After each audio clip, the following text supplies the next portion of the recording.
স্মরণকালের সবচেয়ে ভয়াবহ বন্যা পরিস্থিতির মুখোমুখি বাংলাদেশ। ভারতের ত্রিপুরার ডম্বুর হাইড্রোলিক পাওয়ার প্রজেক্ট বা ডম্বুর গেট খুলে দেওয়া হয়েছে। এরপর থেকে আকস্মিক বন্যায় ডুবে গেছে ফেনী, নোয়াখালী ও কুমিল্লা অঞ্চল।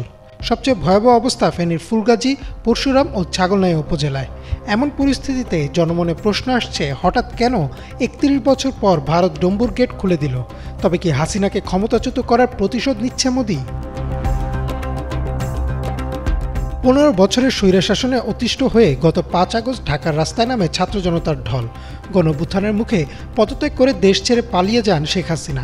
যেখানে যুক্তরাজ্য বা যুক্তরাষ্ট্রের মতো দেশ হাসিনাকে আশ্রয় দিতে অস্বীকৃতি জানায়, সেখানে ভারত সরকার আশ্রয় দেয় তাকে।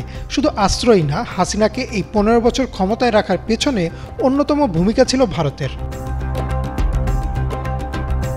হাসিনাকে ক্ষমতায় রাখা ও আশ্রয় দেয়া নিয়ে যখন ভারতের বিরুদ্ধে চলছে সমালোচনা, সেই মুহূর্তেই ত্রিপুরার ডম্বুর জলবিদ্যুৎ কেন্দ্রের বাঁধ খুলে দেয় ভারত, যার ফলে ফেনী, নোয়াখালী ও কুমিল্লায় নামে আকস্মিক বন্যা। বিচ্ছিন্ন হয়ে যায় বিদ্যুৎ ও মোবাইল নেটওয়ার্ক। একতলা পরিমাণ উঁচুতে উঠে যায় পানি। বহু লোক এখনও আটকে আছে পানিতে। দ্রুত উদ্ধার করা না গেলে প্রাণহানি হবে অসংখ্য।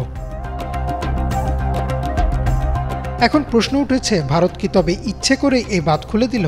এর মধ্যেই ভারতের এক গণমাধ্যম জি২৪ ঘণ্টা ২১ আগস্ট একটি প্রতিবেদন করে, যাতে ভারতের ছেড়ে দেয়া পানিতে বাংলাদেশের পরিস্থিতি নিয়ে কটাক্ষ করা হয়।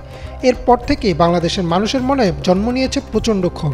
নেটিজেনদের অনেকেই বলছেন, হাসিনাকে বাঁচাতে অথবা হাসিনার হয়ে প্রতিশোধ নিতেই ডম্বুর বাঁধ খুলে দেওয়ার সিদ্ধান্ত নিয়েছে ভারত। কিন্তু ভারতীয় অন্যান্য গণমাধ্যমের তথ্য অনুযায়ী বেশ কিছু রাজ্যে গত কয়েকদিন ধরেই চলছিল ভারী বর্ষণ। কিন্তু গত ২০ আগস্ট ভয়াবহ ভূমিধসে ভারতের সিকিমে তিস্তা বাঁধ জলবিদ্যুৎ কেন্দ্রটি ধসে পড়ে। এছাড়াও টানা বৃষ্টিতে পানি যখন বিপদসীমার উপর দিয়ে প্রবাহিত হতে শুরু করে, তখন ২১ আগস্ট মধ্যরাতে কোনো উপায় না পেয়ে ডম্বুর বাঁধ খুলে দেওয়া হয়, যার ফলাফল এই বন্যা। আপাত দৃষ্টিতে মনে হচ্ছে ভারত ইচ্ছে করে নয়, বরং কোনো উপায় না পেয়েই এই বাঁধ খুলে দিয়েছে। তবে এখানে কিছু প্রশ্ন রয়েই যায়।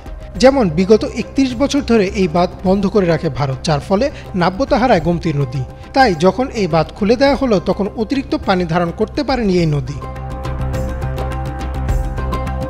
আর যদি ধরেও নেওয়া যায় যে ভারত নিরুপায় হয়ে বাঁধ খুলে দিয়েছে, তাহলে আন্তর্জাতিক আইন অনুযায়ী তারা কেন আগে থেকে সতর্কবার্তা দিল না? এমন প্রশ্নও আসছে সামনে।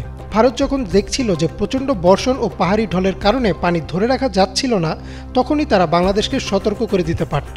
তাহলে হয়তো এমন বিপর্যয়ের মুখে পড়তো না ফেনী, নোয়াখালী ও কুমিল্লা অঞ্চলের মানুষ। তাই প্রশ্ন এখনও রয়ে যায়, এই বন্যা কি শুধুই প্রাকৃতিক নাকি রাজনৈতিকও? তবে কারণ যাই হোক, এখন সর্বোচ্চ গুরুত্বের সাথে বন্যা কবলিত অঞ্চলগুলোতে অভিযান চালিয়ে উদ্ধার করতে হবে আটকে পড়া সাধারণ মানুষদের। পাশাপাশি আগামী ৪৮ ঘণ্টা ভারী বৃষ্টিপাতের শঙ্কাও রয়েছে বাংলাদেশের উপর। তাই এখন উদ্ধার অভিযানই হওয়া উচিত প্রথম অগ্রাধিকার।